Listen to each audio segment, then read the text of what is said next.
It was a war that changed the world, but the world forgot it ever happened. Before Vietnam, before Afghanistan, there was another war, fought in the freezing mountains of Korea, where soldiers battled not only their enemies, but the earth itself, the Korean War.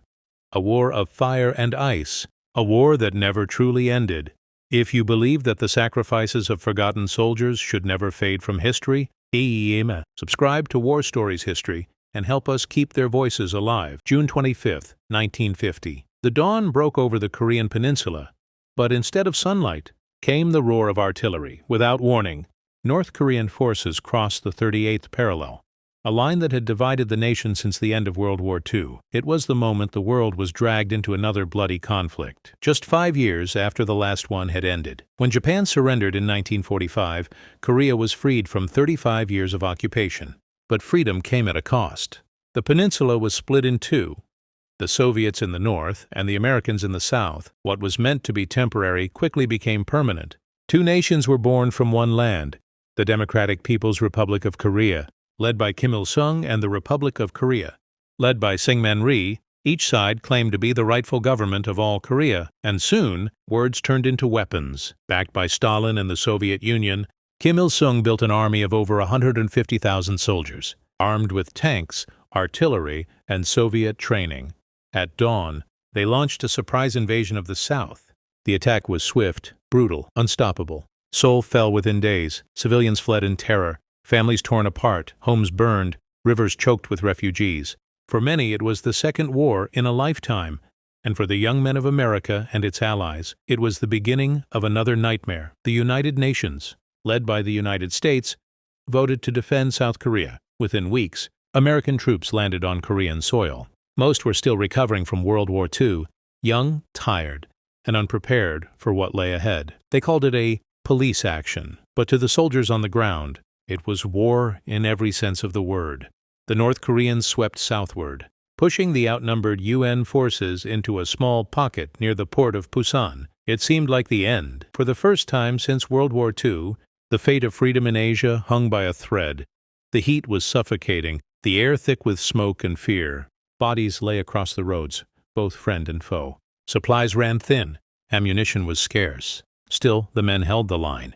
They fought street by street, hill by hill, buying time for reinforcements that might never come. And in that moment, the world began to realize this was not just a battle for Korea, it was a battle for the balance of power between East and West. Behind the scenes, two superpowers watched closely. The United States saw the invasion as communist expansion, a sign that Stalin was testing the resolve of the free world. For China and the Soviet Union, Korea was a chance to prove that communism could not be stopped. The peninsula became a pawn on the global chessboard, and the soldiers on both sides were the pieces being sacrificed. By September 1950, nearly the entire South had fallen. But in the shadows, a bold plan was taking shape, a counterattack that could change everything. It would be risky, it would be deadly, and it would come from the sea.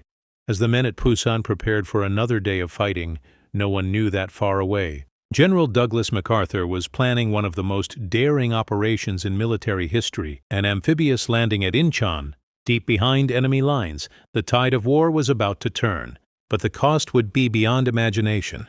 They called it the Forgotten War, but for those who fought in it, it was unforgettable. The sun rose over the Korean peninsula once again, and with it came a daring plan that would defy every rule of modern warfare. In September 1950, when the world thought the war was already lost, General Douglas MacArthur proposed something unthinkable: an amphibious invasion at Inchon, a small port city on Korea's west coast, far behind enemy lines. Military experts called it suicide. The tides at Inchon were unpredictable.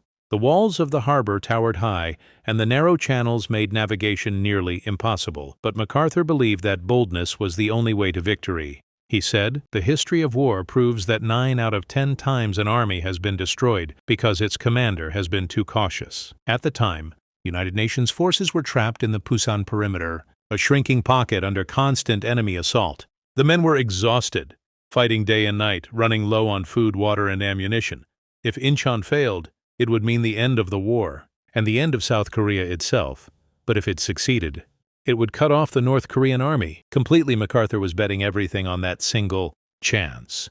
September 15, 1950, before dawn. The sea was calm, but the silence was heavy with fear. Over 260 ships waited offshore, their decks loaded with Marines, tanks, and landing craft. As the sun broke through the horizon, naval guns thundered to life, pounding the city of Inchon in one of the most intense bombardments since World War II. The air was filled with smoke and fire. Marines poured onto the beaches, scaling seawalls under heavy gunfire. The water turned red. Men screamed for medics, yet the line kept moving forward, step by step, wave by wave. By nightfall, Inchon was burning, but the American flag rose above the harbor. Against all odds, MacArthur's gamble had worked. Within days, Seoul was the next objective. The capital, which had fallen to the North Koreans months earlier, was now the heart of the enemy's supply line. The battle to retake Seoul was brutal. Street by street, house by house, soldiers fought through shattered buildings and sniper fire. Flames consumed the city. Civilians ran for cover as tanks rolled through their neighborhoods. It was urban warfare at its most horrifying. By September 27th, after 4 days of fierce fighting, the city was finally liberated. The blue and red flag of South Korea flew once again above its ruins. For the first time since the war began, hope returned to the South. Morale surged. The North Korean army was collapsing, retreating in chaos. MacArthur ordered his forces to cross the WWII parallel into North Korea. What began as a mission to defend the South had now turned into a mission to unite all of Korea under one flag as UN forces advanced northward. They were met with scenes of devastation, villages reduced to ashes, fields littered with the bodies of soldiers and civilians alike. The deeper they pushed, the more confident they became. By October 1950, they had captured Pyongyang, the North Korean capital. The war, it seemed, was almost over. In Washington, leaders began to speak of Christmas at home. Newspapers printed headlines declaring victory. But in the mountains of Manchuria, another army was watching. An army that had not yet entered the fight. The Chinese People's Volunteer Army, over 300,000 strong, was waiting just across the border. Mao Zedong had warned that if UN forces came too close, China would intervene, but MacArthur didn't believe it. He thought China wouldn't risk another war. He was wrong. As UN troops pushed toward the Yalu River, Chinese scouts watched from the hills. They studied the terrain, the movements, the weaknesses. They waited for the perfect moment to strike, night after night. Strange whispers echoed in the frozen mountains. Footsteps that no one could see, signals that no one could trace. The men on the front lines joked nervously about ghost soldiers. They had no idea how real those ghosts were, because soon the Forgotten Frontlines would be drenched in fire once again. Victory was within reach, but in war, nothing is certain, and sometimes the deadliest enemy is the one you never see coming. The cold winds of November 1950 swept across the mountains of North Korea. Snow began to fall, covering the burned villages, the frozen rivers, and the silent battlefields. For a moment, it looked like the war was almost over. UN forces had advanced deep into the north, and American soldiers were already dreaming of home. But far beyond the frozen hills, a storm was gathering, an army that would turn victory into a nightmare. Unseen by the scouts, hundreds of thousands of Chinese soldiers began to cross the Yalu River under the cover of night. They wore white uniforms that blended perfectly into the snow. They carried little food, little ammunition, but their determination was unbreakable. They called themselves the People's Volunteers. But make no mistake, they were the full strength of the Chinese People's Liberation Army. Their mission, to drive the UN forces out of North Korea and protect China's border at any cost. On the night of November 25, 1950, the mountains came alive. Trumpets blared through the darkness. Bugles echoed in the icy air. And out of the snow they came. Tens of thousands of Chinese soldiers descended from the hills, charging through blizzards, firing rifles, throwing grenades, and screaming battle cries that chilled the soul. Entire UN divisions were caught off guard, cut off, surrounded, and overwhelmed in the chaos. Radio operators sent desperate messages for reinforcements, but many never finished their calls.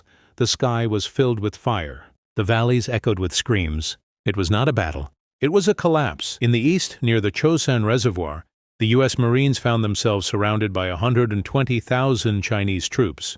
They were outnumbered 10-1, and the temperature had dropped to 30 degrees C. Engines froze. Guns jammed. Men's hands turned black from frostbite. Still, they fought. One Marine later said it wasn't hell. Hell was warm. The Chinese attacks came in waves, each one more brutal than the last. Every hill, Every frozen trench became a killing ground, but the Marines refused to surrender. They formed a defensive ring and began a slow, deadly retreat to the coast. For 17 days they fought through the snow and the mountains, carrying their wounded and their dead. They called it a retreat, but to history it became known as the Chosin breakout. They fought their way out of the trap, bringing thousands of refugees with them, and when they finally reached the port of Hungnam, the U.S. Navy was waiting. Over 100,000 soldiers and civilians were evacuated in one of the greatest rescue operations in history. Meanwhile, the rest of the UN forces were in full retreat. What had been a confident march north had turned into a desperate race for survival. MacArthur's dream of uniting Korea under one flag was shattered. The Chinese counterattack had changed everything. Within weeks, Seoul, the capital that had been liberated just months earlier, fell once again to enemy hands. The war was back where it started, and the cost had been unimaginable. In Washington, panic spread. The U.S. government feared this was no longer just a regional war. It could spark World War III. President Truman and his generals argued bitterly about what to do next. MacArthur wanted to strike back, even suggesting the use of nuclear weapons, but Truman refused. He believed expanding the war into China would bring catastrophe. The two men clashed publicly, and soon MacArthur was dismissed from command. The man who had once been hailed as a hero was now sent home in disgrace. By early 1951, both sides had fought each other into exhaustion. Cities were destroyed. Mountains were littered with frozen bodies. No one could claim victory anymore. The front lines stabilized near the 38th parallel, the same line where the war had begun. The Korean peninsula had become a wasteland, and millions of civilians were caught in the crossfire. They fought for freedom. They fought for ideology. But in the end, they fought for survival. The war was far from over. But now, it was no longer about victory. It was about endurance. As both sides dug in for years of stalemate, a new kind of war began. A war of trenches, raids, and endless negotiation. The Korean War was becoming the forgotten front line of the Cold War. The year was 1951. The brutal winter had passed, but the fires of war still burned across the Korean peninsula. The once vibrant cities of Seoul and Pyongyang were now graveyards of twisted steel and ash. Fields that once grew rice now held only the bones of soldiers. The war had raged for nearly a year and a half, and yet neither side was any closer to victory. After the massive Chinese counterattack, the United Nations and U.S. forces managed to regroup and push the front lines back south of the 38th parallel. Then, counterattacks began again, and the line shifted back north. For months it went on like this, a deadly tug-of-war across rivers, hills, and shattered villages. Every meter gained was paid for in blood.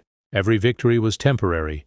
It was no longer about conquering land. It was about surviving another day. In the skies, jet fighters screamed across the clouds. The F-86 Sabres of the U.S. Air Force clashed with Soviet-made MiG-15s, piloted by Chinese and Soviet aces. It was the first time in history that jet fighters faced each other in large-scale combat. Dogfights turned the sky into a storm of smoke and fire. The world was watching a new era of warfare unfold, cold, fast, and merciless. But down below, the soldiers in the trenches lived a very different reality. They fought in mud and snow. They slept in foxholes frozen solid by the night. They watched comrades fall beside them, not to bullets, but to the cold. Every hill had a name. Every name had a price. Heartbreak Ridge, Porkchop Hill, Bloody Ridge. Each became a symbol of sacrifice. Battles fought over a few yards of ground that changed hands again and again. One soldier wrote in his diary, "We take a hill. We lose it. We take it again." Nothing changes except the number of graves. By mid-1951, the war had become a stalemate. Neither side could advance without paying an unbearable cost. Both armies dug in, building bunkers, tunnels, and endless lines of barbed wire. Above them, peace talks began. But words came slower than bullets. Each meeting was filled with distrust and bitterness. Months turned into years. While diplomats argued over maps, men died on the front lines.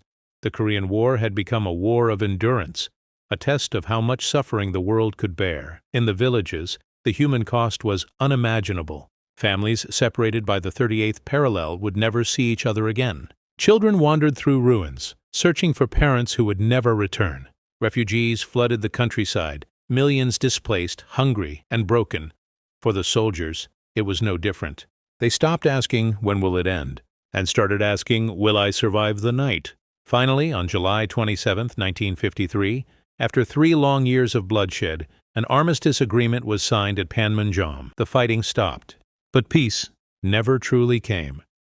The line that divided Korea at the beginning, the 38th parallel, remained exactly where it was. The war had destroyed millions of lives, and yet the world had ended up right where it started. No victory parades, no celebration, just silence. The soldiers went home, but their memories stayed on those frozen hills forever. The world called it the Forgotten War, but for those who fought, for those who lost everything, it was unforgettable. The Korean War was not fought for fame or glory. It was fought so that freedom could live, even in the coldest places on Earth. Even today, the Korean peninsula remains divided. The war never officially ended, only paused. The echoes of that conflict still shape our world, a constant reminder that the price of peace is never cheap, and the cost of freedom is written in the blood of the forgotten. If you believe the stories of these brave men should never fade from history, subscribe to War Stories History and help us keep their voices alive, because history only lives as long as we remember it.